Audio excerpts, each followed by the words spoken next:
Cowboys COO Stephen Jones joining us now here on your home of the Cowboys. Good afternoon, sir. Thanks for joining us. Good afternoon, guys. So Claiborne out for the Browns. That's a fun storyline. But Tyron Inns, the big one here to start with you. How sure are you he's going to be able to suit up for the Sunday noon start? Well, barring any setbacks, we feel pretty confident that he's going to be able to do it. So, obviously, we're going to work a little tomorrow, and he'll warm up, make sure he feels good at game time. But certainly feel a lot more optimistic than we have the last couple of weeks. And it's looking pretty good for Tank as well, it looks like. Do you think he could handle, his normal snap load, or is he going to be on kind of a pitch count, so to speak? I think that's just it's kind of going to be week to week like that, just kind of playing it by ear and seeing how he does. I think, we'll monitor it. One thing about Tank is if he can go, he's going to go. He's proven that throughout his whole career. And, at times when you thought, hey, most guys would have surgery, he played through the season. I mean, he just goes out and does everything he can to play and help the team. So we know we'll get everything he's got, and we'll see how that is. The good news is, not unlike we've been around here for a long time, we like to dress quite a few defensive linemen, and we'll be able to obviously take up any slack if he needs if he doesn't get the full load. Steven, I'd imagine you guys have had to throw a little bit more than you planned to because of game circumstances so far this year, but I am curious. Dak's on pace to throw for 6,336 yards. If he does that, how many dollars does he get? I think usually what gets everybody's attention is how many wins. We certainly want him to throw for whatever it takes to win games. And if going for a lot of yards wins games, then that's great. At the end of the day, I think our goal is to be balanced. And as you said, we've been in some tough situations, and certainly not Dak's doings, but, between our turnovers and some special teams errors and safety here and that type of thing, we've just gotten ourselves behind the eight ball. I think we played 180 minutes of football, and we've been behind all but either 12 or 13 minutes of it. So, that's leads you to throw the ball more when you're behind. But I think this team's going to be at its best when we're more evenly ratioed in terms of our run pass. Steven, you got Seattle off the field 8 times last week on defense, but then you talk about the big plays that they got. When you sat down and watched with the coaches, what was their explanation for why you had the bust you did in the secondary to allow those receivers to get as open as they were? Well, as you mentioned, there were some tough situations in there in terms of the situations we were in. Mike, Coach McCarthy calls it the double-double. If you score before the half and score coming out, you got about like a 90% chance to win. And unfortunately, we have back-to-back turnovers in those situations and give them the ball on some short fields. But the other thing is, to answer your question, I just think, that those are the things that we've got to execute and work through. And some of that comes with the new system. Obviously, guys back there playing in new systems that, we've got to get our hands around. But at the same time, we see the progress. But we are giving them some short fields and, with the turnovers, and that's no excuse. You got to have, as you know, Brian, you got to be able to respond when you have a sudden change of possession, and we've got to be better at that. But at the same time, we've got to be better at not turning the ball over. So all that goes hand in hand, and we really feel like we've got this thing pointed in a good direction to where we're going to only get better in terms of our execution and get down to where we're playing football that we're not playing from behind and. Do it to where, we put ourselves in a position to win more football games than we have in the first 3. You mentioned those turnovers. There's 6 teams in the league that have a -4 or worse turnover differential, and you guys are the only team in that group with a win. Is the defense, you guys think, close to forcing some of those? And what can help? Okay, what can help make that happen? Yeah, I think it starts with pressure, which we're getting. I think we're starting to get. Obviously, Alden's doing. A fair share of that. And I think as you get the pressure, then, you're going to get a chance at some balls. And I always think it starts there. And I think we're going to continue, as you get more confident in what you're doing with your assignments and those type of things, then you can cut and shoot and, knock the ball out. We go through those drills. But, if you feel good about what you're doing, then you're able to cut and shoot better and make the breaks on the balls. We've been close back there, and in particular Diggs on 2 or 3 of them that he just misjudged. It's one of the things he does best is his ball skills. So I just think it's one of those things where we've got to, get into the details and execute, and I think we will. I think we've got a great coaching staff led by Coach McCarthy. He's certainly been down this road before. It's a long season, and I think we'll get it right. It's Stephen Jones here with us on The Fan. You and Jerry so involved in league matters. How has the story in Tennessee and COVID resonated across the league and for you guys, and how has that story changed this week?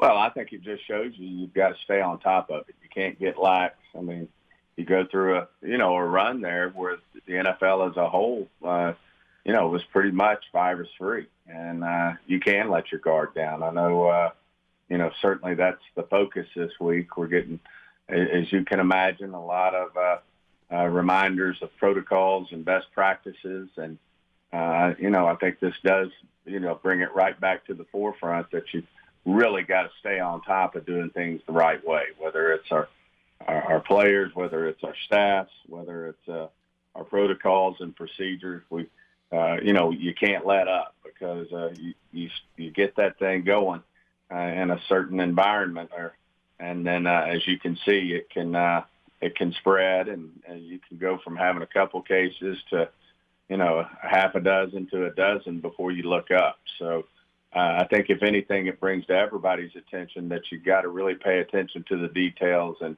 doing the things that our league's done such a good job of coming up with the PA, the protocols, the procedures, the things that we need to do to keep everybody in our building safe. And obviously the 31 others have to do the same thing. And the people who are around our players, whether it's officials or game staff, that type of thing, have to do the same thing. So it's certainly a reminder that, how fragile it can be out there if you let up at all.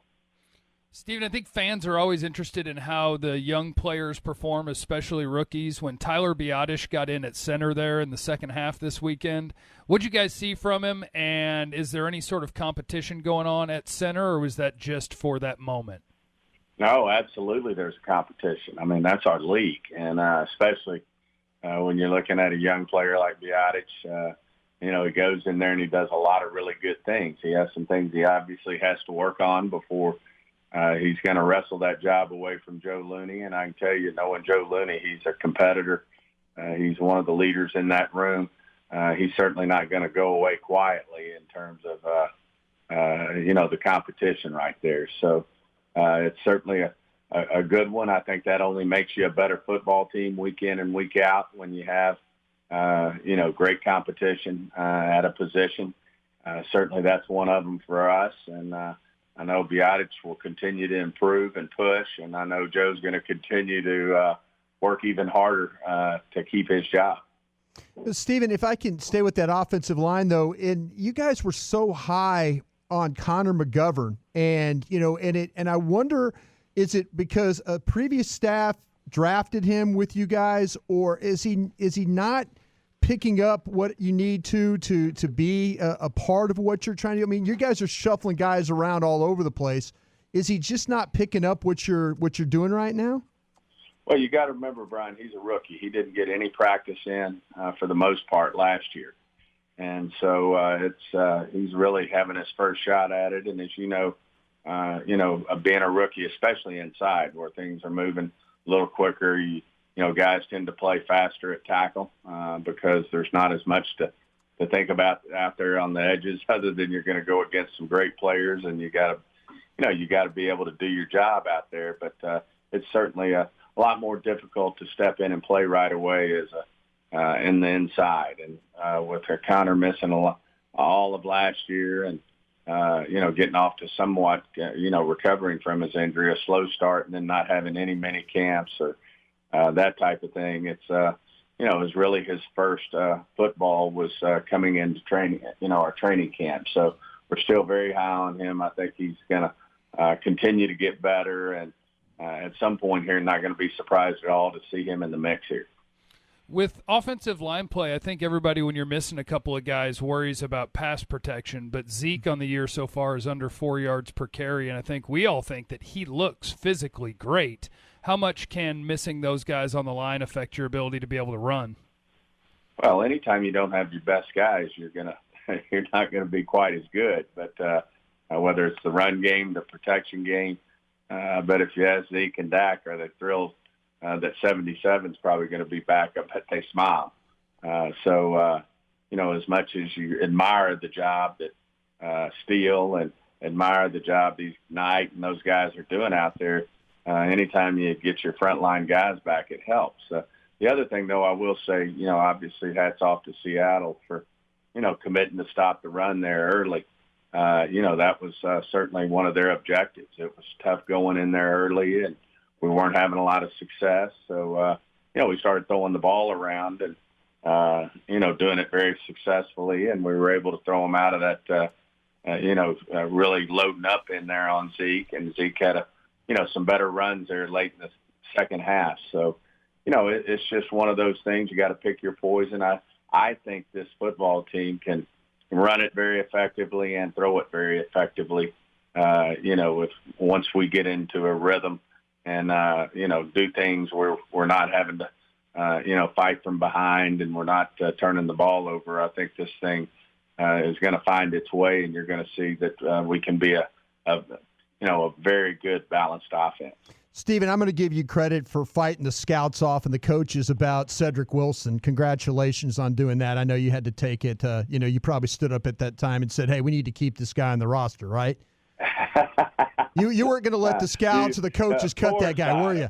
Of course not. I've been in that room with you. I know how you could be a bully, and so good job of being a bully on that player. I'm not going to do that. Cedric Wilson had a ton of fans in the building. Oh, Stephen, don't say that. Including Will and his staff. So, Mike and them, obviously, as the new staff, aren't aware of a lot of our guys, but they've been pleasantly surprised with him and, some of the guys who've really stepped up. Another guy, when you talk about a guy like Connor McGovern, is Tristan Hill. I mean, you look at what happened to him his first year, and I know coming into camp, especially when McCoy got hurt, hadn't Tristan been a disappointment? It's hard to count on him, and he gets a year under his belt and he steps up and he plays. I know around here, because Will's done such a great job with the draft, everybody expects these draft picks to play day one, and that's not always the case, and sometimes it does take a year, 2 years for guys to really come into their own, but Tristan's one of those guys, and I think, Neville's a guy who's having to bump around in there and find his way as well, but very convicted that he's going to be a really solid defensive tackle for us in there. But no, not to get away from Ced obviously shows you what he can do. He's just a pro. His dad played in this league at a high level. He knows what it takes to be a pro, and he's had to battle through injuries as well, and he's healthy this year and stayed healthy, and we're seeing what he can do. Hats off to Noah as well. He's done a great job in there, and we feel very comfortable with him playing receiver in with that group as well. So when you really think of that group, it's a solid group from top to bottom. Stephen, I know you got to run here pretty quick, but we appreciate your time, and I wanted to ask about Randy Gregory, what he's able to do in terms of who he's able to work with within the team and how he's looking, because he's my guy that I'm counting on to fix the pass rush. Well, I tend to agree with you. I think, not unlike Alden, it's like riding a bike. When you get in here and you get in shape and you got the skills that God gave them, and their football IQ, they don't tend to forget. And certainly Randy's done a great job. He's got finished this week out in terms of working with the strength and conditioning staff, and just restricted to meetings. But starting next week, he can start to work back in with our team for a couple of weeks, and then after week 6, he's going to be able to join the team. So I like you believe that it's a competitive group in there, but I think one of the guys who stood out, who does a lot of what Randy does, is Dorrance Armstrong. So he's really having some great practices and doing a good job doing that as well. But I do think Randy can really add something to this football team. All right. Give him hell Sunday. We'll be pulling for you. Appreciate it, guys. Always good being on.